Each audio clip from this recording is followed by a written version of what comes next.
बोलो संतोषी माता की जय। नमस्कार, देवभूमि चैनल में आपका स्वागत है। आज के इस वीडियो में हम सुनेंगे संतोषी माता की व्रत कथा। आज शुक्रवार है, भाद्रपद मास का प्रथम शुक्रवार है। इस पर माँ संतोषी की पूजा सभी को करनी चाहिए। पूजा करके कथा सुननी चाहिए। पूजा के बाद जब कथा आप सुनेंगे तो हाथ में गुड़ और चना लें। गुड़ चना लेकर बैठें और कथा सुनना आरंभ करेंगे। कथा के बाद माँ संतोषी की आरती की जाएगी और आरती के बाद भोग लगा के प्रसाद सभी में वितरित किया जाएगा। ध्यान रखें कि आप इस व्रत में ना तो खटाई खाएं, ना ही जिनको आप प्रसाद दे रहे हैं उनको खटाई खानी चाहिए। ये बड़ा नियम है जिसका आपको हमेशा ध्यान रखना चाहिए। कथा आरंभ करने से पहले आपसे अनुरोध है कि वीडियो को लाइक अवश्य करें। कमेंट बॉक्स में जय माँ संतोषी लिखने से माँ संतोषी प्रसन्न होंगी और उनके आशीर्वाद से आपकी सभी परेशानियाँ दूर होंगी। हमारी पूरी टीम बहुत प्रयास करती है, बहुत मेहनत करती है, तब आप तक ये वीडियो पहुँचते हैं। तो जब आप एक लाइक और एक कमेंट करते हैं तो हमारा मनोबल बढ़ता है, हमें प्रोत्साहन मिलता है। तो हमें प्रोत्साहित करने के लिए कृपया वीडियो को लाइक करें और कमेंट बॉक्स में जय माँ संतोषी लिखें। आइए एकाग्रचित होकर बैठ जाएं और संतोषी माता की कथा सुनना आरंभ करें। एक बुढ़िया थी और उसके 7 पुत्र थे। 6 कमाने वाले थे, एक निकम्मा था।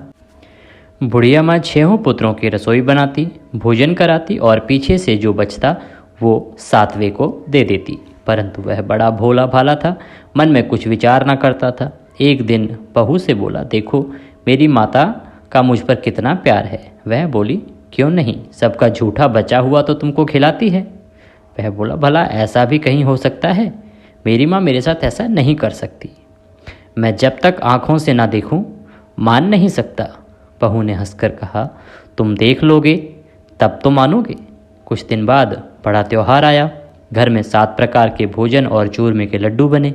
वह जांचने को सिर दर्द का बहाना करके पतला कपड़ा सिर पर ओढ़कर रसोई घर में ही सो गया और कपड़े में से सब कुछ देखता रहा।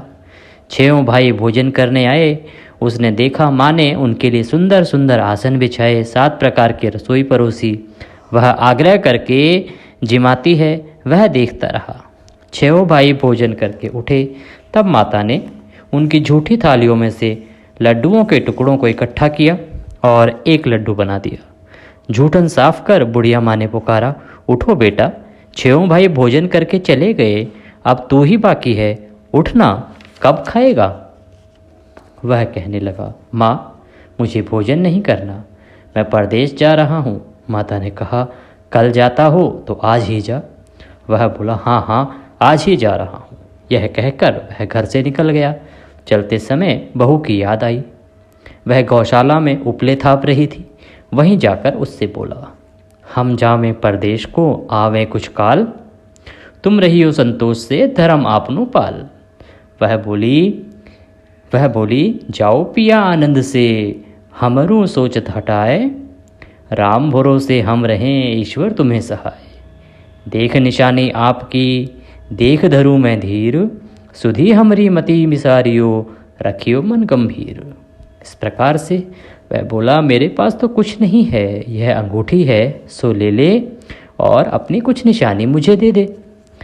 वह बोली, मेरे पास क्या है, यह गोबर भरा हाथ है। यह कहकर उसकी पीठ में गोबर के हाथ से थाप मार दी। वह चल दिया। चलते चलते दूर देश में पहुंचा। वहाँ पर एक साहूकार की दुकान थी। वहाँ जाकर कहने लगा, भाई मुझे नौकरी पर रख लो। साहूकार को ज़रूरत थी तो बोला, रह जा। लड़के ने पूछा, तनख्वाह क्या दोगे? साहूकार ने कहा, काम देखकर दाम मिलेंगे। साहूकार की नौकरी मिली। वह सवेरे 7 बजे से रात तक नौकरी बजाने लगा। कुछ दिनों में दुकानदार का सारा लेन देन, हिसाब किताब, ग्राहकों को माल बेचना, सारा काम करने लगा। साहूकार के 7-8 नौकर थे। वे सब चक्कर खाने लगे कि यह तो बहुत होशियार बन गया है। सेठ भी काम देखकर और 3 महीने में उसे आधे मुनाफे का साझेदार बना लिया। वह 12 वर्ष में ही नामी सेठ बन गया और मालिक का सारा कारोबार उस पर छोड़कर बाहर चला गया। अब बहू पर क्या बीती वो भी सुनो। सास ससुर उसे दुख देने लगे, सारी गृहस्थी का काम करके उसे लकड़ी लेने जंगल में भेजते। इस बीच घर की रोटियों के आटे से जो भूसा निकलता उसकी रोटी बनाकर उसके लिए रख दी जाती और फूटे नारियल के खोपरे में पानी भर दिया जाता। इस तरह दिन बीतते रहे। एक दिन वह लकड़ी लेने जा रही थी कि रास्ते में बहुत सी स्त्रियां संतोषी माता का व्रत करती दिखाई दी। वह वहां खड़ी होकर कथा सुनकर बोली, बहनों, यह तुम किस देवता का व्रत करती हो और इसके करने से क्या फल मिलता है? इस व्रत के करने की विधि क्या है? यदि तुम अपने व्रत का विधान मुझे समझाकर कहोगी तो मैं तुम्हारा एहसान मानूंगी। तब उनमें से एक स्त्री बोली, सुनो, यह संतोषी माता का व्रत है। इसके करने से निर्धनता दरिद्रता का नाश होता है और लक्ष्मी आती है। मन की चिंताएं दूर होती हैं। घर में सुख होने से मन को प्रसन्नता और शांति मिलती है। निपुत्र को पुत्र मिलता है। प्रीतम अगर बाहर गया हो तो जल्दी आता है। कुंवारी कन्या को मनपसंद वर मिलता है। राजद्वारे में बहुत दिनों से मुकदमा चलता हो तो मुकदमा खत्म हो जाता है। सब तरह सुख शांति हो, घर में धन जमा हो, पैसा जायदाद का लाभ हो, रोग दूर हो जाते हैं और जो कुछ मन में कामना हो वे सब इस संतोषी माता की कृपा से पूरे हो जाते हैं। इसमें संदेह भी नहीं है। वह पूछने लगी, यह व्रत कैसे किया जाता है, यह भी बताओ तो बड़ी कृपा होगी। स्त्री कहने लगी, 1.25 रुपये का गुड़ चना लेना, इच्छा हो तो 5.25 रुपये का ले लेना या 11.25 रुपये का भी ले सकते हैं। ये आपकी सहूलियत के अनुसार है। जितने पैसे आपके पास हो उसके अनुसार लेना। बिना परेशानी, श्रद्धा और प्रेम से जितना बन सके सवाया लेना। 1.25 रुपये से 5.25 रुपये तथा इससे भी ज़्यादा शक्ति और भक्ति अनुसार लें। हर शुक्रवार को निराहार रहकर कथा कहना, सुनना। इसके बीच क्रम टूटे नहीं, लगातार नियम पालन करना। सुनने वाला कोई ना मिले तो घी का दीपक जलाकर उसके आगे जल के पात्र को रखकर कथा कहना, परंतु नियम नहीं टूटना चाहिए। जब तक कार्य सिद्ध न हो नियम पालन करना और कार्य सिद्ध हो जाने पर ही व्रत का उद्यापन करना। 3 मास में माता फल पूरा करती हैं। यदि किसी के खोटे ग्रह हों तो भी माता 1 वर्ष में अवश्य कार्य को सिद्ध करती हैं। कार्य सिद्ध होने पर ही उद्यापन करना चाहिए, बीच में नहीं। उद्यापन में 2.5 सेर आटे का खाजा तथा इसी परिमाण में खीर तथा चने का साग करना। 8 लड़कों को भोजन कराना। जहाँ तक मिले देवर, जेठ, भाई, बंधु, कुटुंब के लड़के लेना। ना मिले तो रिश्तेदारों और पड़ोसियों के लड़के बुलाना। अर्थात पहले कोशिश करें कि आपके परिवार कुटुंब के ही कोई लड़के मिल जाए। अगर आपके परिवार कुटुंब के लड़के नहीं मिलते हैं तो आप रिश्तेदारों या पड़ोसियों के यहाँ से ले सकते हैं, अन्यथा किसी ब्राह्मण के यहाँ से बुला सकते हैं।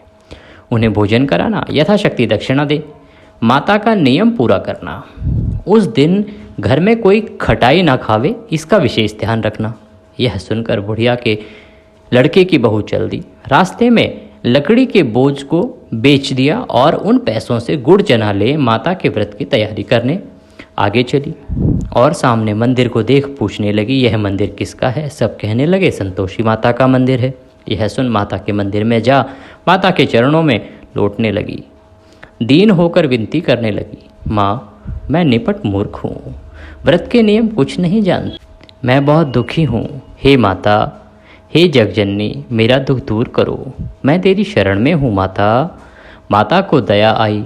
एक शुक्रवार बीता कि दूसरे शुक्रवार को ही इसके पति का पत्र आया और तीसरे को उसका भेजा हुआ पैसा भी आ पहुँचा। यह देख जेठानी मुँह सिकोड़ने लगी, इतने दिनों में पैसा आया, इसमें क्या बढ़ाई है? लड़के ताने देने लगे, काकी के पास अब पत्र आने लगे हैं, रुपया आने लगा है, अब तो काकी की खातिर बढ़ेगी, अब तो काकी बुलाने से भी नहीं बोलेगी। बेचारी सरलता से कहती, भैया पत्र आवे रुपया आवे तो हम सब के लिए अच्छा है। ऐसा कहकर आंखों में आंसू भरकर संतोषी माता के मंदिर में आ मातेश्वरी के चरणों में गिरकर रोने लगी। माँ, मैंने तुमसे पैसा नहीं मांगा, मुझे पैसे से क्या काम है, मुझे तो अपने सुहाग से काम है, मैं तो अपने स्वामी के दर्शन और सेवा मांगती हूँ। तब माता ने प्रसन्न होकर कहा, जा बेटी, तेरा स्वामी आएगा। यह सुन खुशी से बावली होकर घर में जाकर काम करने लगी। अब संतोषी माँ विचार करने लगी, इस भोली पुत्री से मैंने कह तो दिया कि तेरा पति आएगा, पर आएगा कहाँ से? वह तो स्वप्न में भी इसे याद नहीं करता। उसे याद दिलाने मुझे खुद जाना पड़ेगा। इस तरह माता बुढ़िया के बेटे के पास जा स्वप्न में प्रकट होकर कहने लगी, साहूकार के बेटे, सोता है या जागता है? वह बोला, माता सोता भी नहीं हूँ और जागता भी नहीं हूँ, बीच में ही हूँ, कहो क्या आज्ञा है? माँ कहने लगी, तेरा घर बार कुछ है या नहीं? वह बोला, मेरा सब कुछ है माता, माँ बाप भाई बहन बहू, क्या कमी है? माँ बोली, भोले पुत्र, तेरी स्त्री घोर कष्ट उठा रही है, माँ बाप उसे दुख दे रहे हैं, वह तेरे लिए तरस रही है, तू उसकी सुध तो ले। वह बोला, हाँ माता, यह तो मुझे मालूम है, परंतु मैं जाऊं तो जाऊं कैसे? परदेश की बात है, लेन देन का कोई हिसाब नहीं, कोई जाने का रास्ता नजर नहीं आता, कैसे चला जाऊं? माँ कहने लगी, मेरी बात मान, सवेरे नहा धोकर संतोषी माता का नाम ले, घी का दीपक जला, दंडवत कर दुकान पर जा और बैठ अपना काम शुरू कर। देखते देखते तेरा लेन देन सब चुक जाएगा, जमा माल बिक जाएगा और सांझ होते होते धन के भंडार भर जाएंगे। सवेरे बहुत जल्दी उठ उसने अपने लोगों से अपने सपने के बारे में बात कही, तो वे सब उसकी बात अनसुनी कर दिल लगी करने लगे। कहीं सपने भी सच होते हैं? एक बूढ़ा बोला, देख भाई, मेरी बात मान, इस प्रकार साथ झूठ करने के बदले देवता ने जैसा कहा है वैसा ही करने में तेरा क्या जाता है? वह बूढ़े की बात मानकर स्नान कर संतोषी माता को दंडवत कर घी का दीपक जला दुकान पर जाकर बैठ गया। थोड़ी देर में वह क्या देखता है कि देने वाले रुपया लाए, लेने वाले हिसाब लेने लगे, कोठे से भरे सामान के खरीदार नकद दाम में सौदा करने लगे। शाम तक धन का ढेर लग गया। माता का चमत्कार देख प्रसन्न हो मन में माता का नाम ले घर ले जाने के वास्ते गहना कपड़ा खरीदने लगा और वहाँ के काम से निपट वह घर को रवाना हुआ। वहाँ बहू बेचारी जंगल में लकड़ी लेने आती है, लौटते वक्त माँ के मंदिर पर विश्राम करती है। वह तो उसका रोजाना रुकने का स्थान था। दूर से धूल उड़ती देख वह माता से पूछती है, हे माता, यह धूल कैसी उड़ रही है? माँ कहती है, हे पुत्री, तेरा पति आ रहा है, अब तू ऐसा कर, लकड़ियों के 3 बोझ बना ले, एक नदी किनारे रख, दूसरा मेरे मंदिर पर और तीसरा अपने सिर पर रख। तेरे पति को लकड़ी का गट्ठा देखकर मोह पैदा होगा, वह वहाँ रुकेगा, नाश्ता पानी बना खाकर माँ से मिलने जाएगा। तब तू लकड़ियों का बोझ उठाकर घर जाना और बीच चौक में गट्ठा डालकर 3 आवाज़ें जोर से लगाना, लो सासू जी लकड़ियों का गट्ठा लो, भूसी की रोटी दो और नारियल के खोपड़े में पानी दो, आज कौन मेहमान आया है? माँ की बात सुन बहू बहुत अच्छा माता कहकर प्रसन्न हो लकड़ियों के 3 गट्ठे ले आई, एक नदी तट पर एक माता के मंदिर पर रख दिया। इतने में ही एक मुसाफिर आ पहुँचा। सूखी लकड़ी देख उसकी इच्छा हुई कि अब वो यहीं विश्राम करे और भोजन बना खाकर गांव जाए। इस प्रकार भोजन बना विश्राम कर वह गांव को गया, सबसे प्रेम से मिला। उसी समय बहू सिर पर लकड़ी का गट्ठा लिए आती है, लकड़ी का भारी बोझ आंगन में डाल जोर से 3 आवाज़ देती है, लो सासू जी लकड़ी का गट्ठा लो, भूसी की रोटी दो, नारियल के खोपड़े में पानी दो, आज कौन मेहमान आया है? यह सुनकर सास बाहर आ अपने दिए हुए कष्टों को भुलाते हुए कहती है, बहू ऐसा क्यों कहती है? तेरा मालिक ही तो आया है, आ बैठ, मीठा भात खा, भोजन कर, कपड़े पहन, गहने पहन। इतने में आवाज़ सुन उसका स्वामी बाहर आता है और अंगूठी देख व्याकुल हो माँ से पूछता है, माँ यह कौन है? माँ कहती है, बेटा यह तेरी बहू है, आज 12 वर्ष हो गए हैं, तू जब से गया है तब से सारे गांव में जानवर की तरह भटकती फिरती है, काम काज घर का कुछ करती नहीं, 4 समय आकर खा जाती है। अब तुझे देखकर भूसी की रोटी और नारियल के खोपड़े में पानी मांगती है। वह लज्जित हो बोला, ठीक है माँ, मैंने इसे भी देखा है और तुम्हें भी देखा है, अब मुझे दूसरे घर की चाबी दो, मैं उसमें रहूं। तब माँ बोली, ठीक है बेटा, तेरी जैसी मर्जी कहकर उसने उसको चाबी का गुच्छा पटक दिया। उसने ताली लेकर दूसरे कमरे में जो तीसरी मंजिल के ऊपर था खोलकर सारा सामान जमाया। एक दिन में ही वहाँ राजा के महल जैसा ठाट बाट बन गया। अब क्या था, वे दोनों सुखपूर्वक रहने लगे। इतने में अगला शुक्रवार आया। बहू ने अपने पति से कहा कि मुझे माता का उद्यापन करना है। पति बोला, बहुत अच्छा, खुशी की बात है, इसे खुशी से करो। वह तुरंत ही उद्यापन की तैयारी करने लगी। जेठ के लड़कों को भोजन के लिए कहने गई, उसने मंजूर किया, परंतु पीछे जेठानी अपने बच्चों को सिखलाती है, देखो रे, भोजन के समय सब लोग खटाई मांगना, जिससे उसका उद्यापन पूरा न हो। लड़के जीमने आए, खीर पेट भरकर खाई, परंतु याद आते ही कहने लगे, हमें कुछ खटाई दो, खीर खाना हमें भाता नहीं, देखकर अरुचि होती है। बहू कहने लगी, खटाई किसी को नहीं दी जाएगी, यह तो संतोषी माता का प्रसाद है। लड़के तुरंत उठ खड़े हुए, बोले, पैसा लाओ। भोली बहू कुछ जानती नहीं थी, सो उन्हें पैसे दे दिए। लड़के उसी समय जाकर के इमली लाए और इमली खाने लगे। यह देखकर बहू पर संतोषी माता ने कोप किया। राजा के दूत उसके पति को पकड़ कर ले गए। जेठ जेठानी मनमाने खोटे वचन कहने लगे, लूट कर धन इकट्ठा कर लाया था, सो राजा के दूत पकड़ कर ले गए हैं। अब सब मालूम पड़ जाएगा जब जेल की हवा खाएगा। बहू यह वचन सहन न कर सकी, रोती रोती माता के मंदिर में गई। हे माता, तुमने यह क्या किया? हंसाकर अब क्यों रुलाने लगी? माता बोली, पुत्री, तूने उद्यापन करके मेरा व्रत भंग किया है, इतनी जल्दी सब बातें भुला दी। वह कहने लगी, माता, भूली तो नहीं हूँ, न कुछ अपराध किया है, मुझे तो लड़कों ने भूल में डाल दिया, मैंने भूल से उन्हें पैसे दे दिए, मुझे क्षमा कर दो माँ। माँ बोली, ऐसी भी कहीं भूल होती है? वह बोली, माँ मुझे माफ़ कर दो, मैं फिर तुम्हारा उद्यापन करूँगी। माँ बोली, अब तो भूल मत करना। वह बोली, अब ना होगी माँ, अब बतलाओ वह कैसे आएंगे?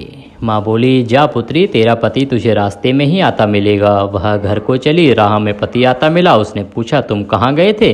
तब वह कहने लगा, इतना धन कमाया है, उसका टैक्स राजा ने मांगा था, वह भरने गया था। वह प्रसन्न हो बोली, भला हुआ, अब घर चलो। कुछ दिन बाद फिर शुक्रवार आया। वह बोली, मुझे माता का उद्यापन करना है। पति ने कहा, करो।